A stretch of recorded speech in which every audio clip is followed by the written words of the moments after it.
রাগী মেয়েদের 5টি ভালো গুণ, যে গুণগুলোর কারণে রাগী মেয়েরা অন্যান্য মেয়েদের তুলনায় অনেক ভালো হয়। নাম্বার 1, সত্যবাদী ও স্পষ্টভাষী।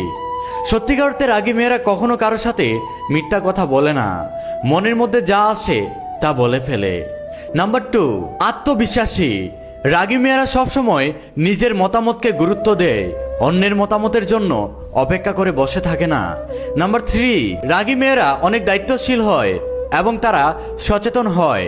অনেক সময় দেখা যায় তাদেরকে অনেক ছোটখাটো বিষয় নিয়ে রাগ করে ফেলে, আসলে তারা মূলত সেই বিষয়গুলো নিয়ে রাগ করে যে বিষয়গুলোতে তারা সিরিয়াস থাকে। নাম্বার 4, রাগী মেয়েরা যখন তার প্রিয় মানুষটার সাথে রাগ করে তখন তার রাগের মধ্যেও তার প্রিয় মানুষটার প্রতি ভালোবাসা থাকে। যেমন একটা রাগী মেয়ে যতই রেগে থাকুক না কেন, তার প্রিয় মানুষটা যখন তাকে ভালোবেসে জড়িয়ে ধরে তখন তার রাগটা ভেঙে যায়। নাম্বার 5, রাগী মেয়েরা যখন দেখে কেউ অন্যায় করেছে অথবা ভুল করেছে তখন সে চুপ করে বসে থাকে না, সে প্রতিবাদ করে। এই 5টি গুণের কারণে রাগী মেয়েরা অন্যান্য মেয়েদের তুলনায় অনেক ভালো হয়ে থাকে।